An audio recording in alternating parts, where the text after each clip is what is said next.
La TVT au cœur de l'information.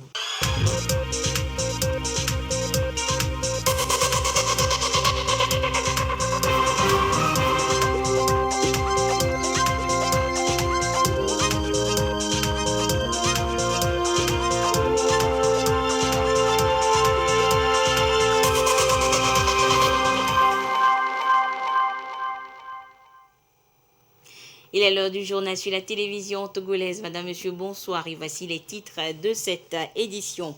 Ouverture ce matin à Lomé de la rencontre sur la promotion des investissements directs étrangers. Une rencontre initiée par l'Agence multilatérale de garantie des investissements. De quoi a-t-il été question? Les réponses dans ce journal. Et puis le conseil du patronat, le patronat donc veut permettre aux producteurs de café et cacao de mieux cerner le dialogue social. Une rencontre à information a été initiée depuis ce matin à Lomé.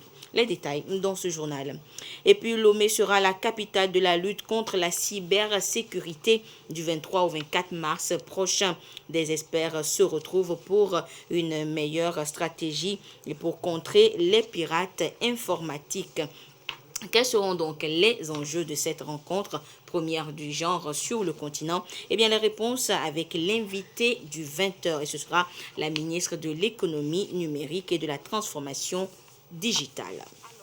Voilà donc pour les titres. Sachez que le cadre permanent de concertation nationale s'est retrouvé donc ce mardi donc à Lomé pour une toute première rencontre. De quoi a-t-il été question? Le compte rendu avec Clarisse Aticlé. C'est la deuxième réunion du cadre permanent de concertation CPC, après celle du vendredi 21 janvier 2022, où les acteurs politiques togolais ont discuté du contenu de l'arrêté portant création du cadre. La présente rencontre a été consacrée à l'élection du bureau. De façon consensuelle, 3 membres ont été désignés pour présider les travaux du CPC pour les 3 mois à venir. Djeri Tama, du nouvel engagement togolais net, est à la présidence. Il sera assisté de 2 adjoints respectivement, Adrien Akwete-Beliki de la CPP, le député indépendant Pakoum Adjourvi comme premier et deuxième vice-président. L'une des missions du CPC, c'est bien entendu évacuer les propositions du CNAP et les élections régionales font partie des propositions du CNAP. Toutes les formations représentatives du paysage togolais est là.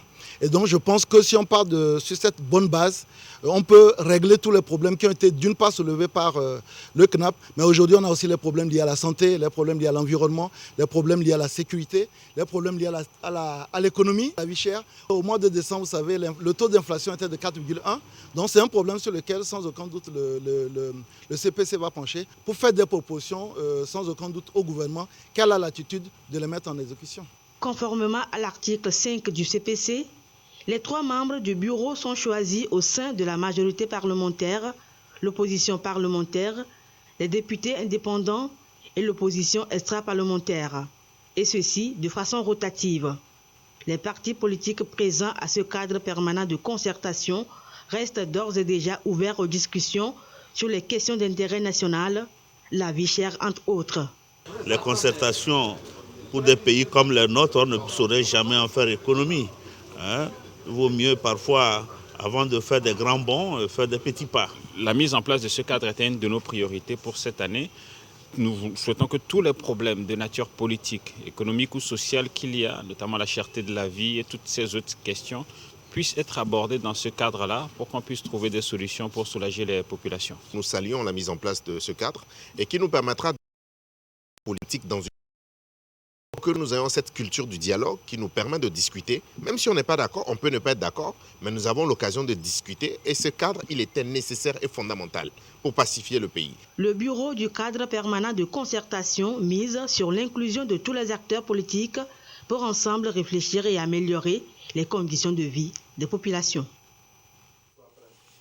Les producteurs de café, cacao et d'autres acteurs intervenant dans les deux filières apprennent depuis ce matin à conduire un dialogue social. Négociation collective, gestion des conflits, relations interpersonnelles sont au cœur de cette formation initiée par le Conseil national du patronat. La finalité est d'arriver à maintenir la stabilité et surtout la croissance dans le secteur du café et du cacao au Togo. Les précisions toujours avec Clarisse Atikle. Café et cacao, deux filières clés de l'économie togolaise et qui mettent en contact producteurs, transformateurs et bien d'autres acteurs. Pour une bonne entente entre ces différents opérateurs économiques, le dialogue social se positionne comme la voie royale de la résolution d'éventuels conflits. Le Conseil national du patronat du Togo leur offre ici l'opportunité de maîtriser le concept. Les opérateurs du secteur sont organisés en fédération, en association et en syndicat.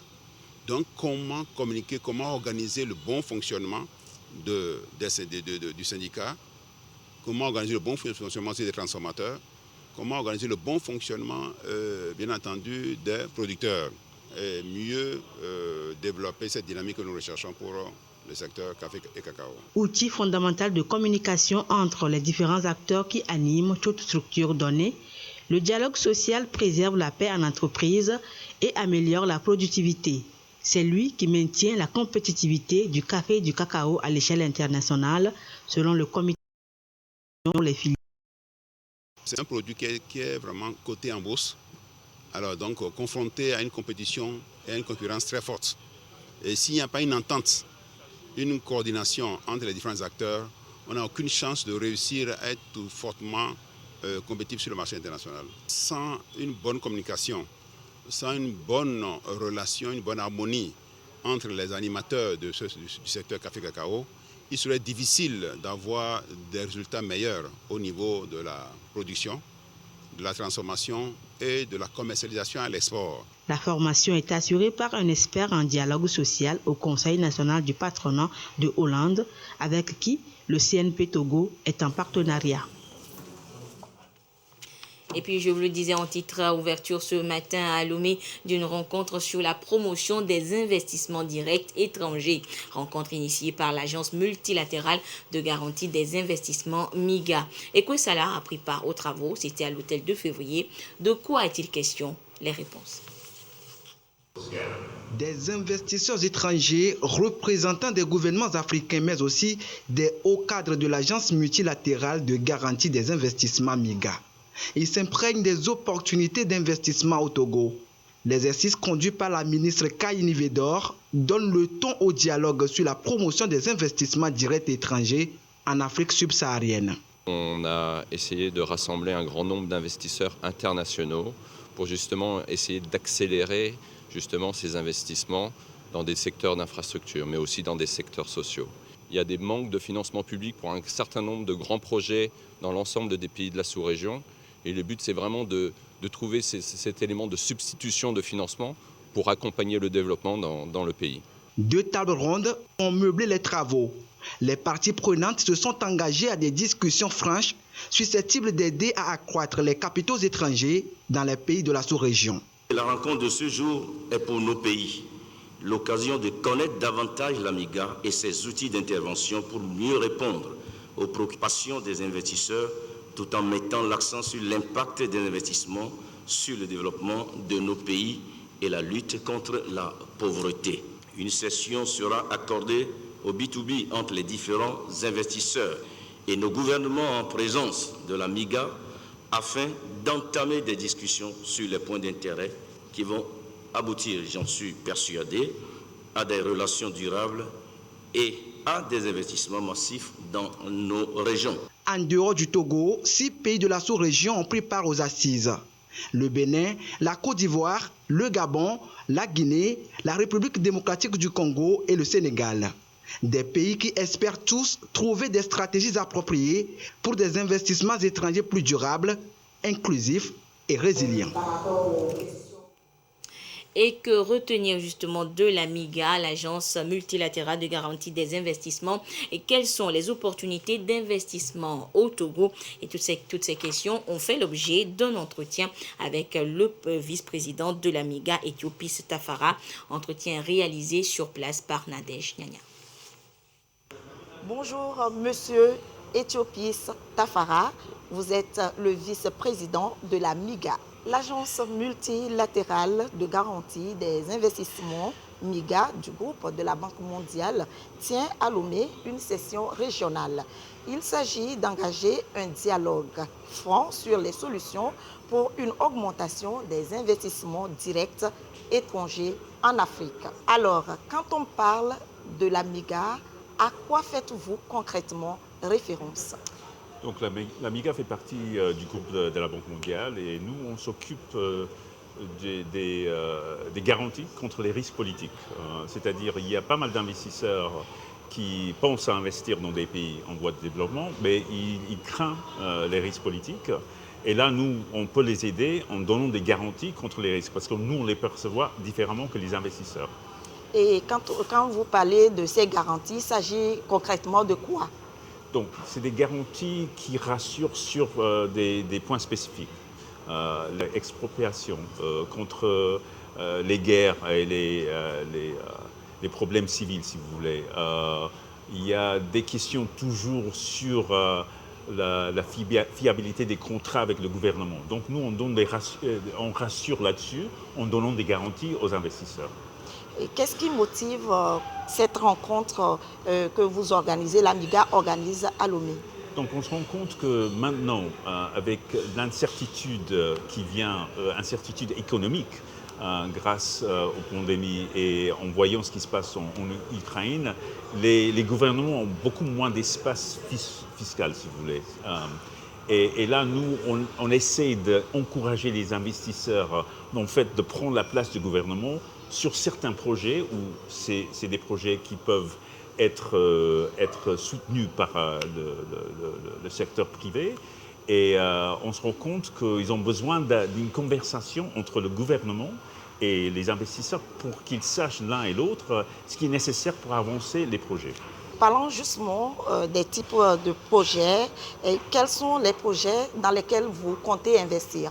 C'est les investisseurs qui investissent, mais on va donner des garanties sur toutes sortes de projets. Donc il y a des projets de côté transport, du côté énergie, d'énergie renouvelable surtout, parce que ça nous intéresse beaucoup. On travaille sur l'infrastructure en général, sur les télécoms. Donc c'est toutes sortes de projets dans tous les secteurs. Mais en fait, c'est des investisseurs qui s'intéressent à cette région. Et là, on essaie d'être en fait le pont entre les investisseurs et les gouvernements. D'accord, vous cherchez des investisseurs pour les projets. En fait, on a les investisseurs, on les amène ici. Pour discuter avec les gouvernements. Comme ça, l'un et l'autre savent ce qui est nécessaire pour avancer ces projets. Monsieur Éthiopis, quelle opportunité d'investissement au Togo? Donc le Togo dispose d'avantages naturels en étant à la fois sur la côte et au cœur de l'Afrique de l'Ouest. En outre, le pays a connu une croissance régulière au cours des dernières années. Et enfin, le pays dispose d'une main-d'œuvre jeune, dynamique et travailleuse. Le gouvernement a également fait sa part pour encourager les investissements étrangers par les réformes, notamment en ouvrant le secteur des télécommunications et en encourageant les partenariats publics-privés et en gérant les dettes publiques. Ce type d'effort a permis d'attirer davantage d'investisseurs dans le secteur privé dans le pays. Et dans ce contexte, les opportunités d'investissement que nous voyons dans le pays comprennent la fourniture d'énergie propre, d'eau potable, la construction, les services bancaires numériques, le tourisme et l'industrie extractive et les transports. Alors que gagne le Togo? Ce qui est gagné par le gouvernement du Togo, c'est en fait un soulèvement du poids qui maintenant est apporté par le côté privé, par le secteur privé. Merci, Monsieur Éthiopis, d'avoir répondu à nos questions. Merci à vous.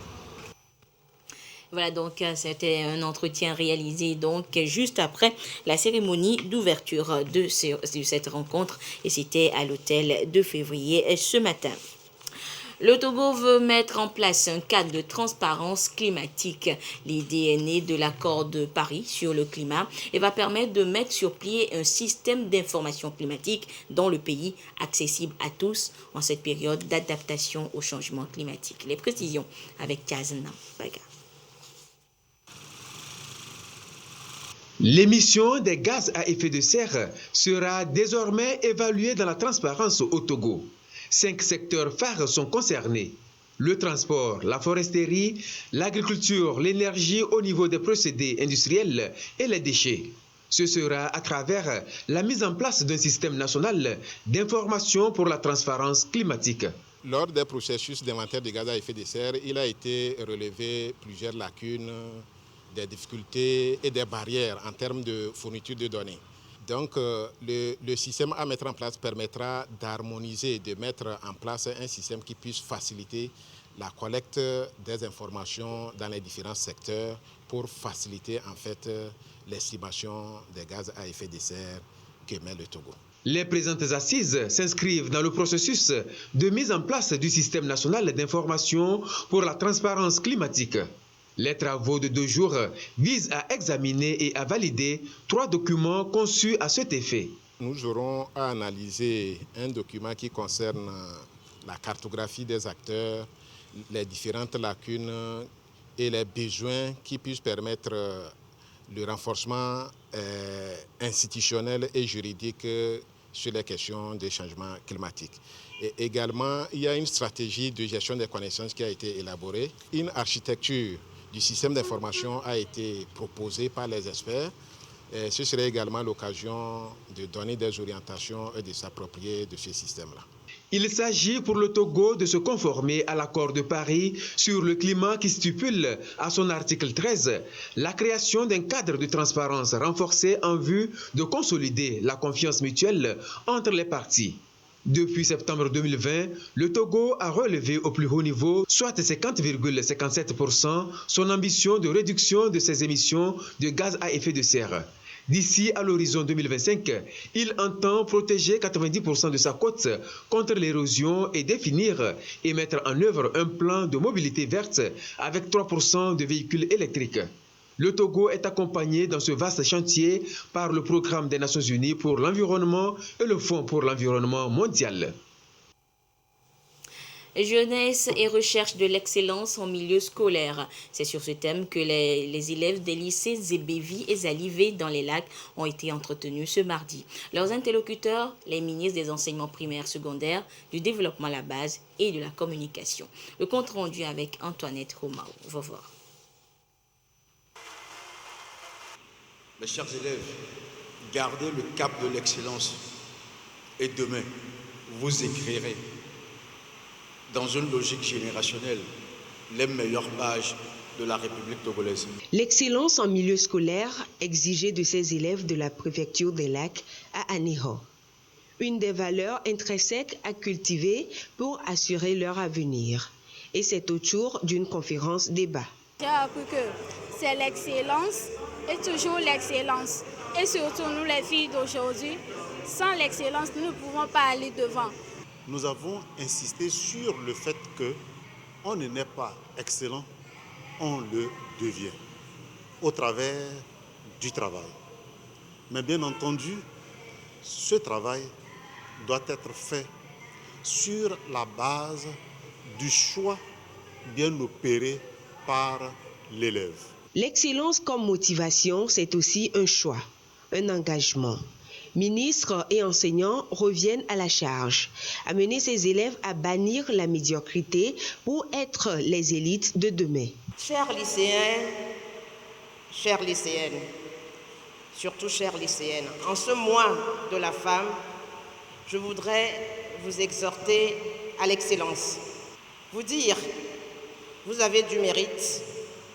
Ici, dans la préfecture des Lacs et la commune d'Anéo, je suis sûre et certaine que vous serez les meilleurs du Togo à la fin de l'année. Croyez-y. Dans notre position aujourd'hui, nous sommes les tisserands du présent. Donc nous avons une responsabilité vis-à-vis de vous, c'est-à-dire créer les conditions pour que vous soyez à même de pouvoir nous remplacer demain. Parce que vous êtes les forgerons du futur. Et tout aussi forgerons que vous êtes, vous devriez être prêts.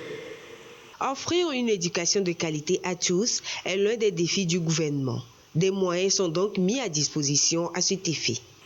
Hier, nous étions encore malheureux devant les salles de classe qui sont indignes de nous. Aujourd'hui, nous n'avons pas peur d'affronter cette réalité. Et la seule solution, c'est de reconstruire les salles de classe. Et je vous dis, en vous prenant à témoin, que dans un temps court, les écoles, les établissements scolaires dans la préfecture des Lacs connaîtront du neuf. La culture de l'excellence fait aussi appel à l'amélioration des conditions de travail. Du matériel didactique et informatique sont offerts aux différents établissements présents. Mais pas seulement. Le lycée de Zalivé et l'EPP à Soukopé ont aussi bénéficié des tables bancs. De quoi soulager les enseignants et les accompagner dans la qualité de l'enseignement. L'actualité mondiale reste marquée par l'invasion de l'Ukraine par la Russie. Les affrontements sont à leur 20e jour et les inquiétudes montent toujours. On craint une réelle pénurie alimentaire mondiale quand on sait que les deux pays en conflit sont les premiers exportateurs de céréales dans le monde.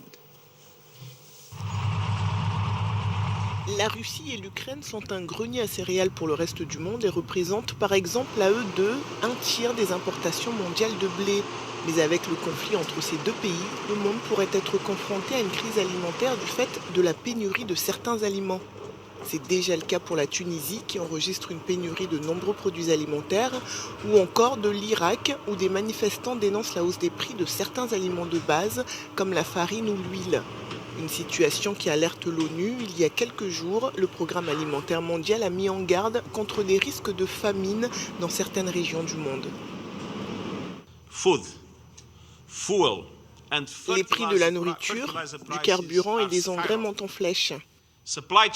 Les chaînes d'approvisionnement sont perturbées. Et les coûts et les délais de transport de marchandises importées lorsqu'elles sont disponibles sont à des niveaux records.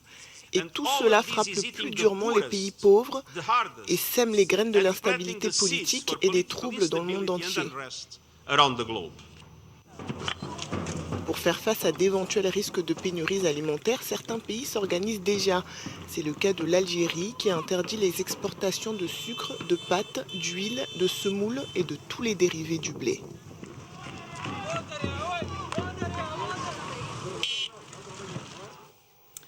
Et puis, en bref, sachez que les différents acteurs de la vie politique tchadienne sont à Doha, au Qatar. Il est question pour le pouvoir et les rebelles de tabler sur les conditions de sortie de crise. Mais pour l'heure, pas de consensus des deux côtés pour le choix des différents délégués à la table des discussions. Il était initialement prévu pour octobre dernier, reporté. Le sommet sur la cybersécurité se tient finalement la semaine prochaine à Lomé, les 23 et 24 mars. L'initiative, une première sur le continent, est portée par le gouvernement togolais. Ce soir, nous inaugurons une série d'entretiens sur ce sommet pour en comprendre l'importance, les enjeux. Et pour le tout premier invité, nous rejoignons Gerson Dovo sur l'autre plateau. Gerson, bonsoir. Oui, bonsoir Anita, bonsoir. Nous sommes justement avec Madame Sina Lawson, la ministre de l'économie numérique et de la transformation digitale. Avec elle, nous allons évoquer tout à l'heure ce sommet sur la cybersécurité. C'est maintenant dans 9 jours, vous l'annonciez tantôt, c'est du 23 au 24 mars prochain. Madame la ministre, bonsoir. Bonsoir Gerson. Merci d'avoir accepté notre invitation. Justement, Madame, pourquoi un sommet sur la cybersécurité? Quels sont les enjeux? En fait, il s'agit d'enjeux majeurs. Vous savez que le Togo a adopté une feuille de route pour le développement. La feuille de route gouvernementale a 42 projets et 2 tiers des projets de cette feuille de route ont une composante digitale. Qu'est-ce que ça veut dire? Ça veut dire qu'au fur et à mesure que le Togo va se digitaliser, en fait, les risques de cybercriminalité vont augmenter. Donc il était important pour nous d'organiser un sommet, c'est ce que nous faisons avec l'ONU, pour sensibiliser la population et les acteurs sur les enjeux de la cybersécurité. Alors justement, à ce sommet de Lomé, qui est attendu? Quel est le profil des participants et quelles seront les principales thématiques à aborder à ce sommet de Lomé? D'accord, donc il s'agit d'un sommet, donc c'est un sommet de chefs d'État. Donc le président de la République a invité ses pairs. Nous avons également invité des ministres, donc il y a une vingtaine de ministres étrangers qui vont venir à Lomé. Donc il y a ceux qui seront là en présentiel et puis d'autres vont se joindre à nous par vidéoconférence. Voilà. Dites-nous, madame, aujourd'hui, vous l'évoquiez un peu déjà tout à l'heure, est-ce que nos pays disposent véritablement de moyens techniques, financiers pour faire face justement à ces menaces que fait planer la cybercriminalité aujourd'hui, notamment pour nos économies? C'est une bonne question en fait. Vous savez, les criminels ont toujours plus de moyens que les forces de l'ordre. Ça, c'est une réalité. Donc, est-ce que les pays disposent de moyens? On a fait beaucoup, l'Afrique a fait beaucoup, mais c'est bien insuffisant par rapport à la sophistication des criminels. Et donc, nous, on a développé au Togo un modèle particulier de partenariat public-privé en vue de mieux se protéger. On s'est dit, la cybersécurité, c'est un service. On va le faire avec des acteurs qui ont l'habitude d'offrir des services de cybersécurité et on va établir des contrats qui vont permettre un transfert de compétences. Donc aujourd'hui, nous sommes très fiers d'annoncer un peu ce que nous avons fait, notamment notre modèle, le modèle togolais, qui est un modèle unique de partenariat public-privé, mais entièrement géré par des équipes togolaises. Donc c'est un partenariat avec la Pologne, avec les Polonais, une entreprise qui s'appelle ASECO, et on a créé ensemble une entreprise Cyberdéfense Africa qui est détenue majoritairement par l'État togolais et qui n'est composée en grande majorité que de Togolais, que d'équipes togolaises. Donc c'est un modèle qui nous permet de pouvoir servir les entreprises et de mieux les protéger. Et je sais que beaucoup d'autres pays sont intéressés par ce que nous avons fait et c'est la raison pour laquelle nous avons aussi une si forte représentativité des ministres africains au sommet. Alors, quelles seront les grandes décisions attendues à ce sommet de Lomé et qu'est-ce qui peut ou pourrait éventuellement changer pour le citoyen togolais lambda au sortir de ce sommet de Lomé? En fait, le sommet de Lomé va adopter une déclaration, la déclaration de Lomé. Et cette déclaration est importante pour 5 raisons. La première, c'est que cette déclaration va encourager les pays africains à ratifier la convention dite de Malabo, qui est une convention de l'Union africaine sur la cybersécurité et pour la protection des données à caractère personnel. Alors, c'est une convention qui a été adoptée par l'Union africaine en 2014. Nous sommes en 2022 et il y a moins de 15 pays qui l'ont ratifiée. Donc la première chose, c'est que ce sommet va encourager les 54 pays africains en fait à ratifier cette convention. C'est la première chose. La seconde chose, c'est que beaucoup de pays n'ont pas encore de cadre légal et réglementaire pour la cybersécurité. Donc le second point, c'est d'encourager les pays à adopter un cadre légal et réglementaire. La troisième chose, c'est qu'il faut avoir des vraies politiques et des stratégies de cybersécurité. En matière de politique de cybersécurité, les pays doivent former les acteurs, les entreprises, les administrations, la sensibilisation du grand public en fait. Donc ce sont des questions qui seront abordées. Vous savez que le 24 mars, le second jour du sommet, il y aura une démonstration, une attaque en direct pour qu'on voit un peu ce qui se passe lors d'une attaque de simulation, voilà, de cybercriminalité, voilà, une cyberattaque. Et donc en fait, c'est le troisième point, comment on sensibilise le public. Le quatrième élément qui est un élément très important, c'est qu'aujourd'hui, beaucoup de pays ont des agences de cybersécurité qui ne sont pas opérationnelles. Donc nous allons discuter de la manière dont on va pouvoir opérationnaliser ces agences. Nous au Togo, nous avons l'ANSSI, l'Agence nationale de cybersécurité, cybersécurité qui est en cours d'opérationnalisation. Donc ce sont des sujets d'actualité. Et enfin, le dernier point qui est aussi un point très important, c'est que dès lors que nous invitons la plupart des pays africains à venir au Togo, nous devons parler de la coopération interafricaine, notamment en matière de cybersécurité. Je rappelle que le sommet, c'est du 23 au 24 mars prochain, dans maintenant 9 jours. Merci, madame, d'être passée sur notre plateau pour répondre à toutes nos questions. Merci, Anita, c'est la fin de cet entretien. C'est à nouveau à vous. Merci Gerson et à demain donc avec un autre invité pour d'autres détails de ce sommet sur la cybersécurité. Les jeunes entrepreneurs et les groupements de femmes togolais pourront désormais recevoir de l'appui technique et financier de l'Association des jeunes autonomes du Togo, AJAT. Cette association veut œuvrer en faveur de la lutte contre la pauvreté et elle a été officiellement portée sur les fonds baptismaux il y a quelques jours. Le compte rendu avec Komo Poyodi. Officiellement reconnue en février 2021, l'Association des jeunes autonomes du Togo, AJAT, se met en marche pour l'accomplissement de sa mission, celle d'apporter sa touche à la lutte contre la pauvreté au Togo. Elle se veut un levier pour les jeunes entrepreneurs et les femmes qu'elle voudrait appuyer aussi bien techniquement que financièrement. Je pense sensibiliser les jeunes sans emploi, les diplômés sans emploi à l'auto-emploi. Tout le monde veut travailler dans la fonction publique, savant très bien que c'est impossible. Nous pouvons créer des activités pour s'autosuffire sans attendre la fonction publique. Tu peux entreprendre, mais ne pas avoir des techniques ou ne pas savoir comment faire pour vendre tes produits. Déjà en 2019, AJAT avait commencé ses preuves avec surtout les femmes de Douvelgou à qui l'association avait transmis des connaissances dans la fabrication du savon. Aujourd'hui, elle promet d'étendre à toutes les femmes sur l'ensemble du territoire. On peut transformer nos produits agricoles et s'autosuffire sans attendre l'argent d'un homme. On peut prendre du piment, assaisonner ça et vendre aux clients. On peut prendre le néré, faire la moutarde et vendre. L'association aussi lutte pour l'amour de son prochain. Et seul on va vite ensemble, nous irons loin. En ce sens, l'association préfère ne pas financer une seule personne. Si vous êtes 5, un groupement, l'association vous appuie. Selon les responsables de la dite association, des séminaires, des colloques et des ateliers de sensibilisation seront organisés.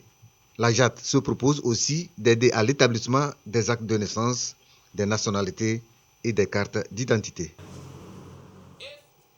Le ministre des Armées porte à la connaissance des jeunes Togolais des deux sexes désireux de faire carrière dans les forces armées togolaises qu'un concours de sélection pour le recrutement direct d'élèves officiers d'active à l'école de formation des officiers des forces armées togolaises IFOFAT aura lieu du lundi 23 au samedi 28 mai 2022 à l'école primaire du camp général Nyazingbe et Yadema à Lomé. Les conditions de candidature, la composition du dossier de candidature sont à consulter dans le quotidien national Togo Presse. Les dossiers de candidature seront déposés dans les groupements de gendarmerie nationale des chefs-lieux des régions administratives contre une quittance de 10 000 francs CFA non remboursable. La date limite de dépôt des dossiers est fixée au samedi 9 avril 2022 à 12 h. Tout dossier non conforme ou reçu après la date limite de dépôt ne sera pas pris en considération. Et puis, sport pour terminer, l'ont attendu, et bien c'est désormais fait. Les éperviers dames viennent de recevoir leur prime de qualification à la CAN féminine Maroc 2022.